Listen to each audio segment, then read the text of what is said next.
Hello, everybody. Welcome to the Future Podcast.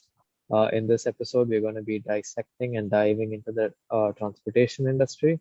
Um, Obviously, we can't cover the whole thing, but we'll be focusing on certain areas.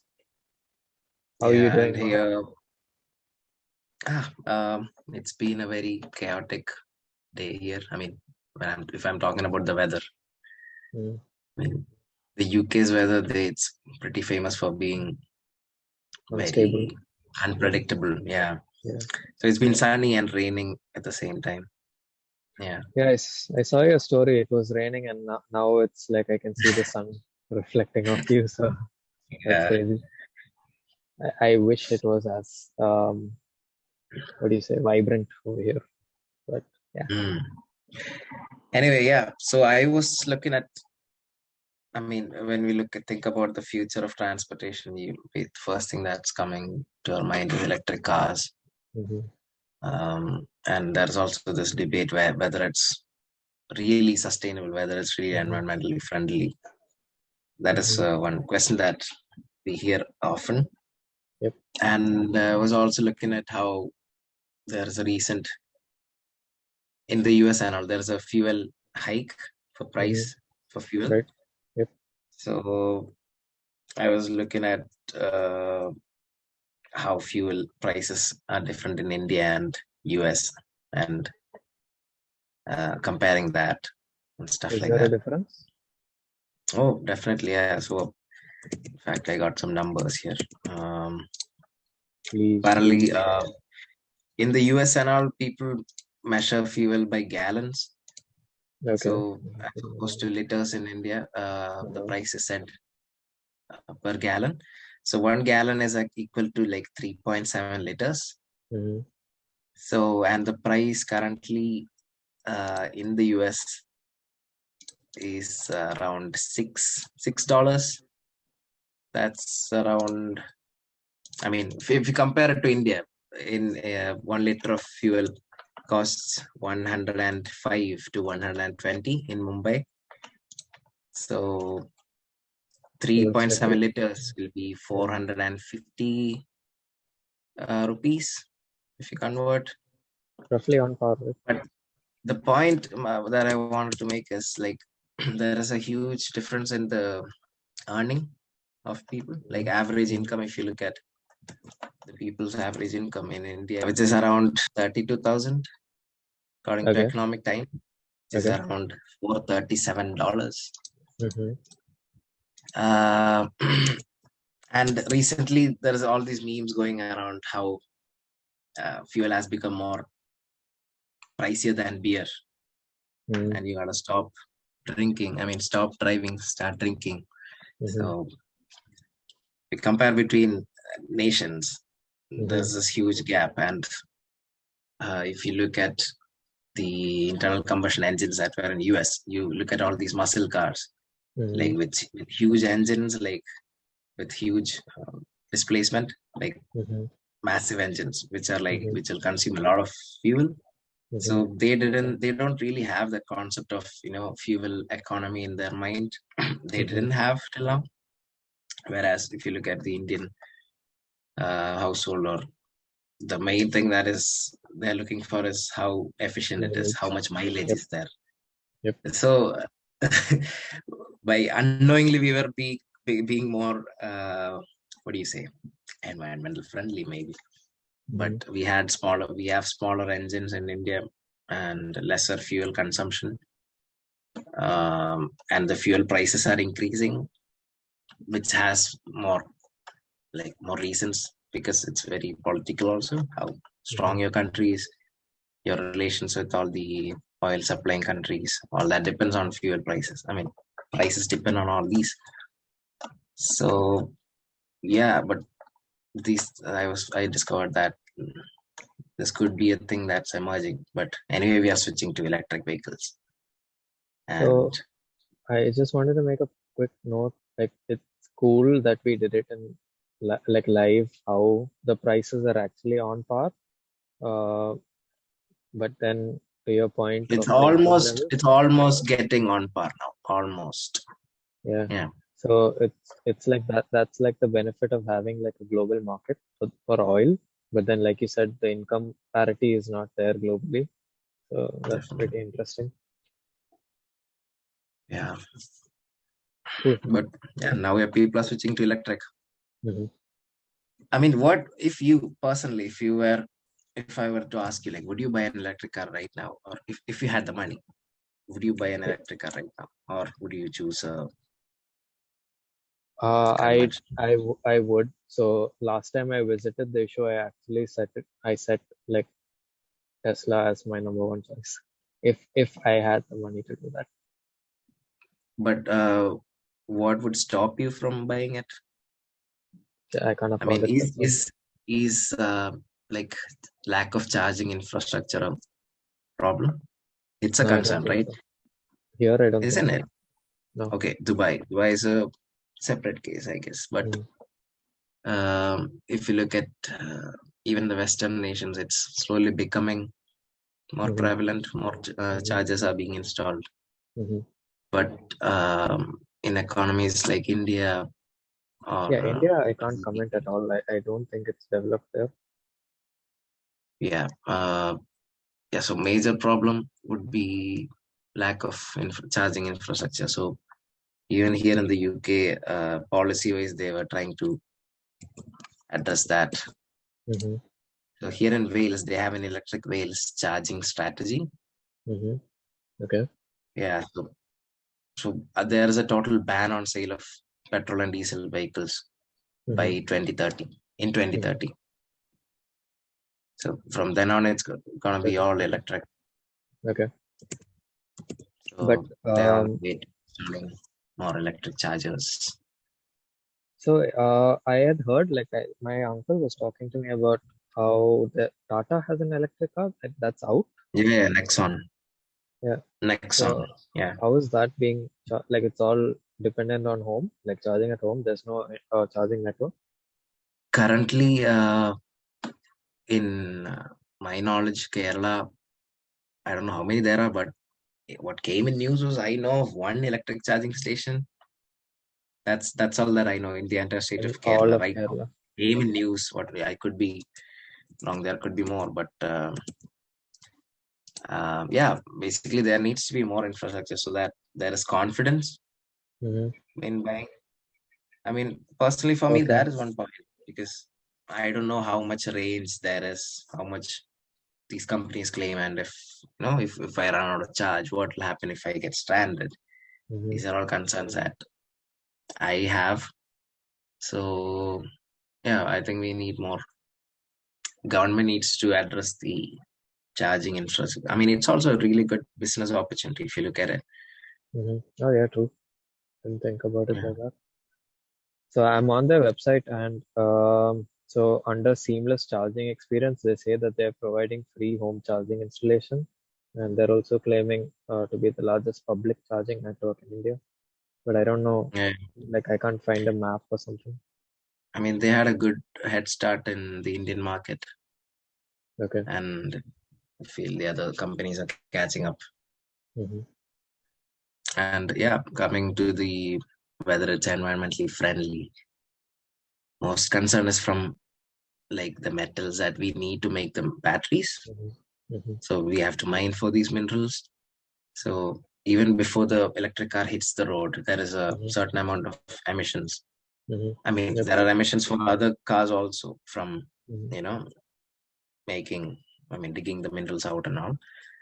But if you head down to Wall Street Journal, they have a really good website which shows how an electric car would compare to a normal car over like miles driven, how much Mm-hmm. emission it makes. I think we can link that below the video for those interested. Mm-hmm. So, I mean, in the overall, in the longer run, of course, electric cars are better. We should be looking at that. We should move towards electric. I'm sorry, could you repeat what is the article about? It's like it compares an electric car and a normal combustion engine car. Okay. Okay. Like for each mile driven, how much carbon it emits. Mm-hmm. They have a really very really interactive website. Like you scroll Mm-hmm. down, it's a really nice website. Okay. I I recommend you check it out, whoever is listening. Okay. And there's a charging station in Changlasiri. Yeah, see. Pretty cool. So things are popping up. I mean, Hmm. it's As a good, but business I opportunity, would I would definitely. personally need more charges around to be more confident. Because if Hmm. there weren't enough petrol stations around, I wouldn't drive my car there. So it's the same. Mm. Otherwise, I'll have to it takes home charging takes a lot of time. That's the downside of it. Hmm. And yeah, another thing that we need to do is like we need to uh, make the way we generate electricity, we need to make it green. Like Hmm. we can't drive electric cars and use coal to produce the electricity and then charge our car and drive. That's not the point. So yeah, that is something how we should look at it. And yeah, what do you think?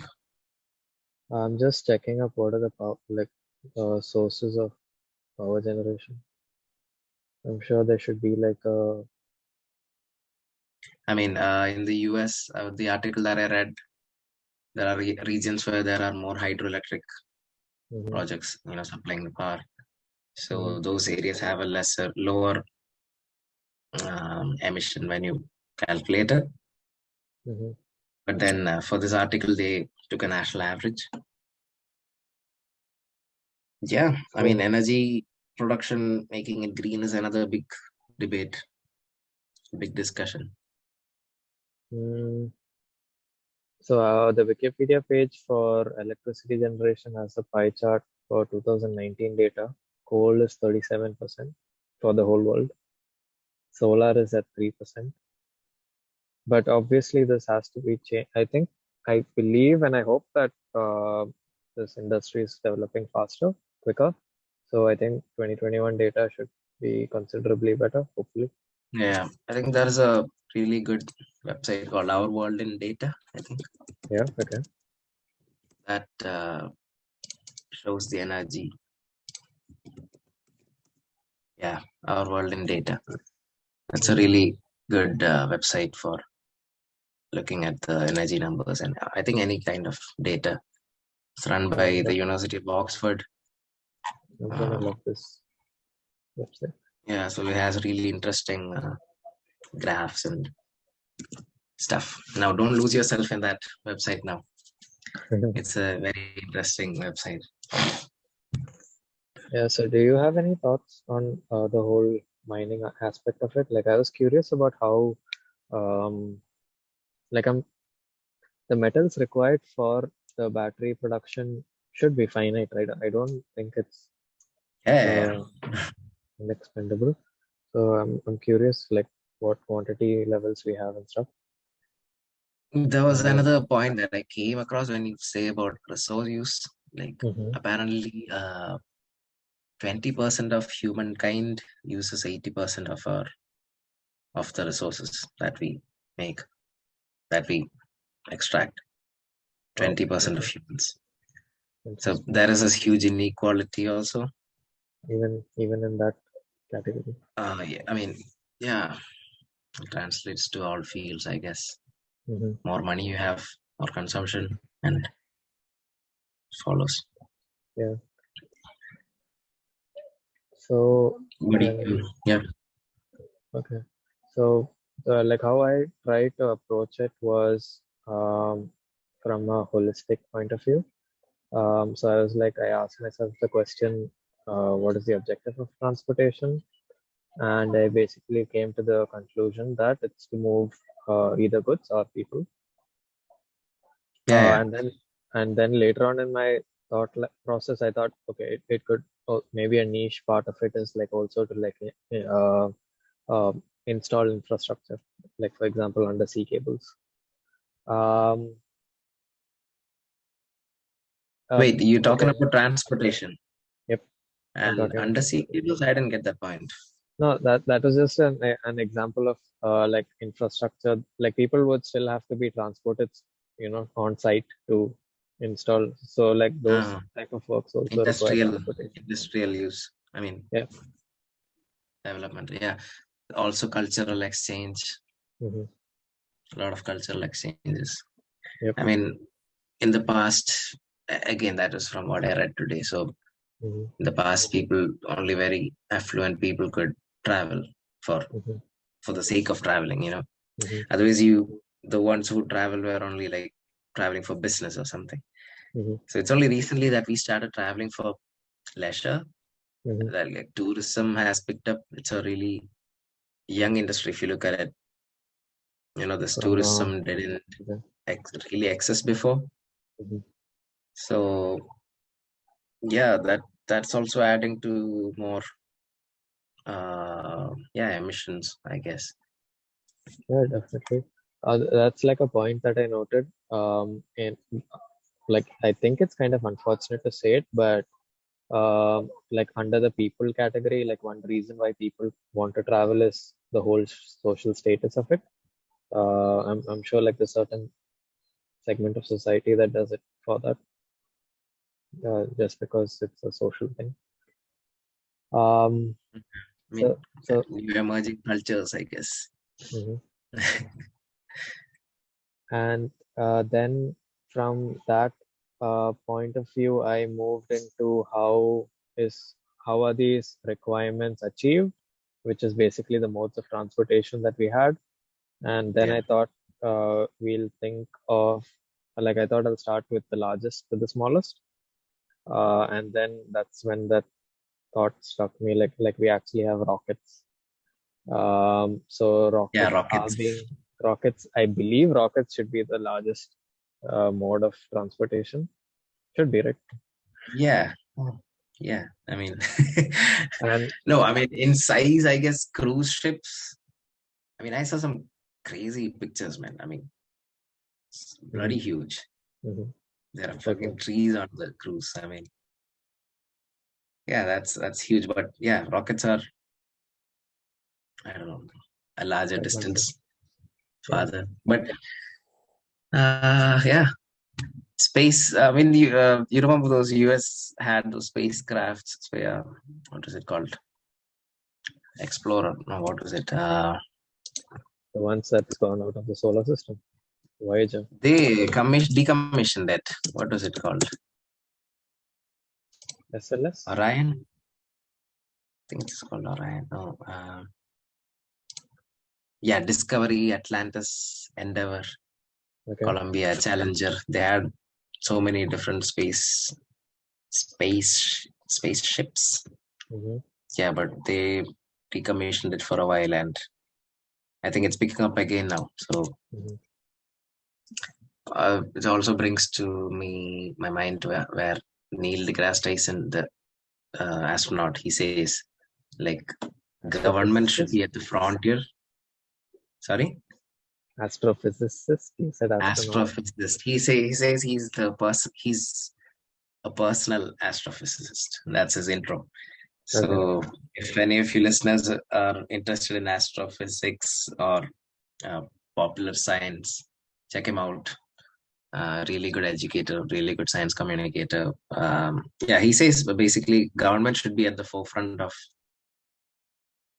exploration space. I mean, Hmm. if you look at space, NASA should be leading it, or the world government Hmm. led thing should be leading. And once they establish a safe territory, that Hmm. space opens up for the private market, Hmm. which will always find cheaper ways to get things done.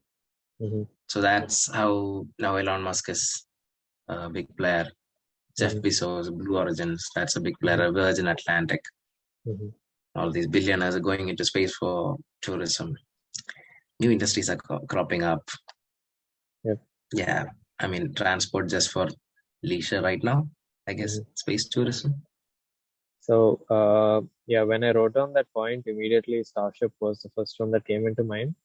And before I go into that, it's like so I was breaking down the modes of transportation, and Hmm. so like it was rockets, and then I didn't know like whether I should include like balloons and stuff. I don't think But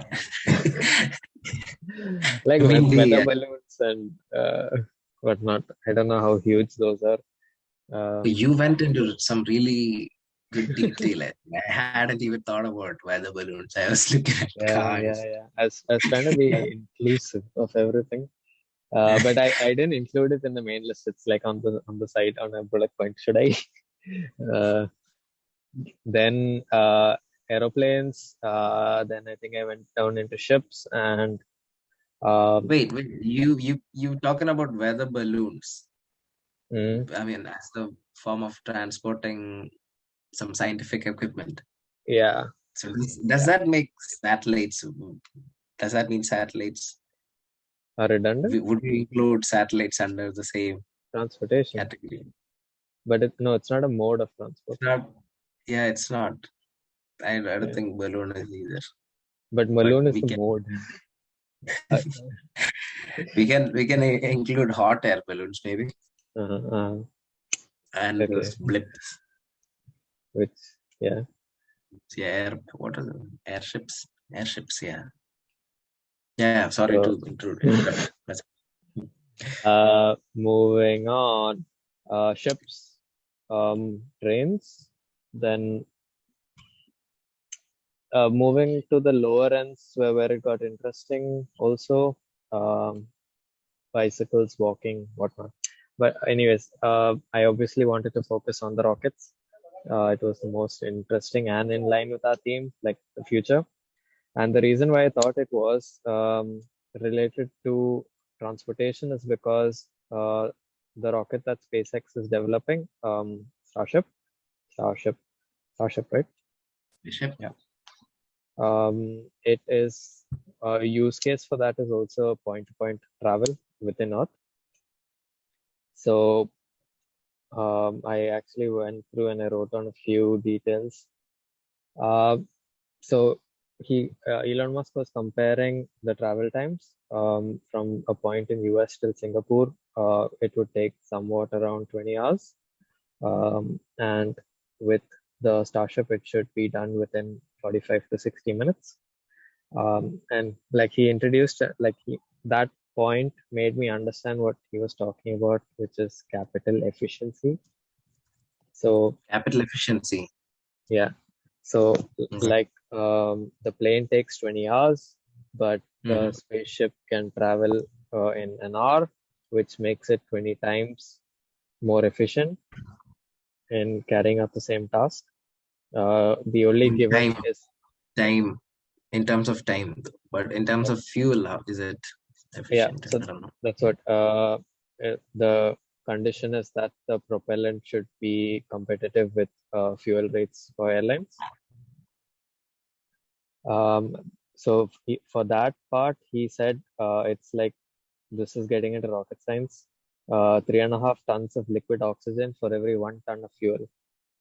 And he said like three and a half, like the cost of the liquid oxygen is comparable to the cost of electricity. So that means it's quite cheap, right? Um, Could be yeah. in the US. Yeah, could be.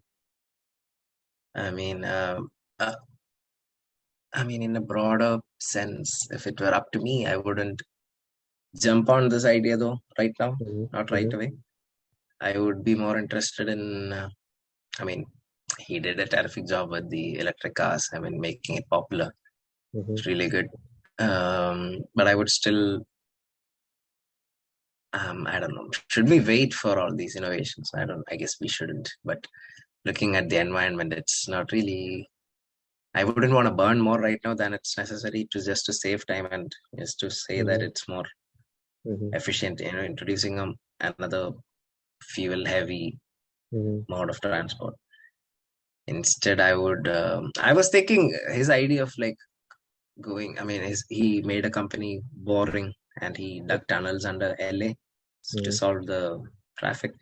That mhm, was fantastic. So mhm, I thought that idea could be uh, made bigger, made transnational, uh, For whatever because reason, that can also reduce like travel times. So if you dig, deep enough. mhm, So I thought hyperloops, yeah, hyperloops could be more viable, mhm. more. I would be more in favor of hyperloops than rockets. If flying I want to around with travel your. super fast, Yep. I feel I would be more safer also Mhm. in the Mhm. hyperloop. I The mean, safety part of it, I'm sure it's something that they're going to be thinking about. It's going to like iterate. First, it'll be like satellites and whatnot, then astronauts, then this. mm, And so he said like this could be like a business case for me, like why starships should be developed, like similar to how companies pay SpaceX for um, satellite launches. Boring yeah, Company, I haven't heard of much news coming out of it right now. I don't know why. So, they did open. It's going on. The trials mhm, are going on, actual mhm, trials. So you basically drive onto this platform. The platform mhm, goes down into a tunnel. mhm, You're basically on a platform that's automatically driven. That's controlled by AI. mhm, So you don't have to drive. You don't have to worry about colliding traffic and mhm, all that. mhm, So you just basically park your car in one spot. You get out in another spot. So mhm, I thought that was brilliant, but it might be really financially it might be a little expensive. But I think going down is the way forward, like underground. mhm. Because again, that's I think it was again Elon Musk. I think we have taken his name quite a few times in this episode today. Mhm, I think he said like in the or was it Neil? I don't know. Somebody said this. Like in the future, if I'm taking a walk, mhm, uh, I don't want to see in the all a lot of helicopters. Like not helicopters. You hear these flying cars idea. yep, So yep, I wouldn't want flying cars to be flying over my city or town. And I don't have so that I don't have to worry if they have done their service or if mhm, they're maintaining their car properly mhm, or if it would crash on my head. mhm, I want to take a peaceful walk. So mhm. uh, that really stuck. Yeah.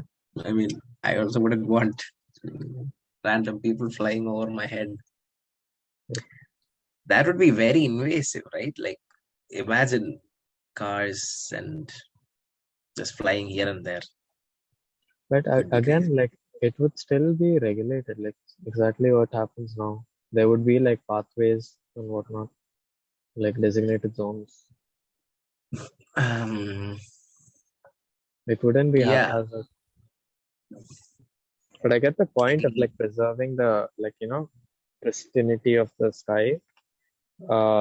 But so when you dig deeper, have you thought there'll be more vibrations? Like we don't know what sort of like Oh, so yeah. maybe when About you're that walking, you'll be feeling again, tremors. Elon Musk claims that his company's digs are at such a depth that you Mhm. won't be feeling any vibrations. It's Okay. at such a depth. Okay. And yeah, about uh, like there's this really interesting way how we look at travel. Mm-hmm. Like you travel in two dimensions, right? Mm-hmm. On the road, let's say Mm-hmm. left to right, x to y, point x to point y. Mm-hmm. So the thing is on a two-dimensional plane, right? Mm-hmm. If you look at it from the side, let's say you want more cars. I mean, you have more cars. What do? You add another lane to the highway. Mm-hmm. Mm-hmm. So what you do is basically access one more dimension. Like Mm-hmm. initially, imagine there was only one dimension. Okay, it wasn't Yeah, two; it was no, just one. I Okay, get let it. me start over. Yeah. So you add one more lane, so to the left Mm-hmm. or to the right. So that is Mm-hmm. now on a two dimension. Mm-hmm. Even then, you have more cars. So Mm-hmm. you try to access the next dimension. That's up height. Mm-hmm. So there is length, there is breadth, and there is height. So uh, that's how you solve the congestion problem. So that is basically what we do when we have flyovers. Mm-hmm. So you're accessing another dimension. So yeah, and so basically the more dimensions we can access, It's another form. So Mhm. helicopters are in a way flying cars. So Mhm. yeah, I mean that it's again that this is I watched it. I think Neil deGrasse Tyson said this, yeah, in one of his videos, and it blew my mind. I was like, whoa, that's Yeah, yeah. true. It's an You add interesting way more of lanes like. to the left and right. You add more lanes up and bottom. You have tunnels. You have flyovers. Mhm. It's an We interesting are way of already problem accessing that solving. third dimension. Basically, that's what he's saying. Yeah, Like, there's yeah, no point in completely. for a flying car for everyone. What do you want to do? Mhm. Take off from your backyard? Mhm. We should be looking at reducing the need to travel. So Mhm. yeah, that again goes into urban planning, urban design. That's actually a point that I wanted to make. Like, what do you think about like, if everything is accessible in within 15 minutes, a 15-minute city? Yeah, it'll be a better life, no? Right? You feel more. I mean, I would love to like, just walk out, and if you go to the city center here, it's very lively. There are Mhm. shops. There are like local run shops, Mhm. locally owned businesses, not like the mega brands like multinational chains, not those, but personal shops, like Mhm. home owned businesses. I feel personally, I feel good walking into such spaces if it's around me, if it's accessible by walk, Mhm. by foot, if it's accessible. Yeah, I feel personally better. I Okay. wouldn't wanna drive to that place ideally. So yeah, I'm Mhm. also like changing my dreams about owning cars. Mhm. Like Very I had, interesting. I'm a huge car guy. So, but I have been reconsidering if I would own a car, if I would own a supercar. There's always that dream that you wanna own a supercar, you know. But It yeah, I'm brings just that smile changing, I on your think. face. What? I can see your face light up. Uh, yeah, yeah. Time. So like it's something that I'm facing right now. Like I wish I was closer to work. I spend like more than an hour traveling one way to work. But like a drawback that I potentially felt of having everything close by is um, it might limit the inhabitants of that society's exposure to new opportunities and new experiences. So that's Okay. the only limitation that I thought of. But But wouldn't obviously, you agree that it would feel safer also? Like you feel homely if you're used to that environment. yeah, It definitely. might have, yeah, when you said about time, actually there was this article that I read.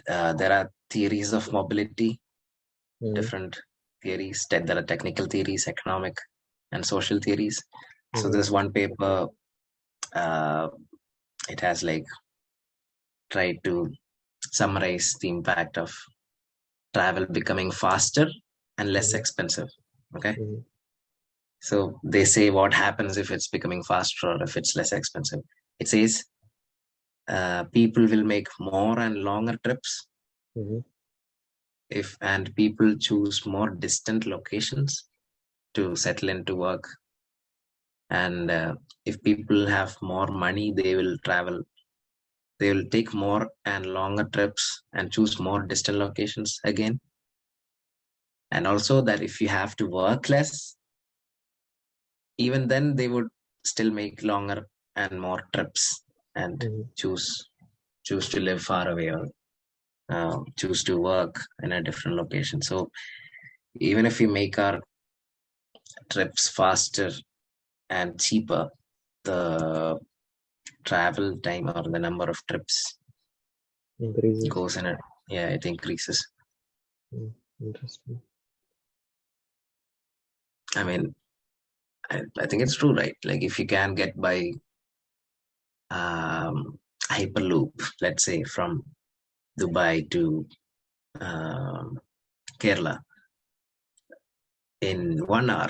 Yeah, let's say you would probably say live in Kerala, or you would probably settle in Dubai, and you can just go there. You can, I mean, it opens up a lot of opportunity. But why why you looking surprised? Is it because I said Kerala? Do you want a more favorable location?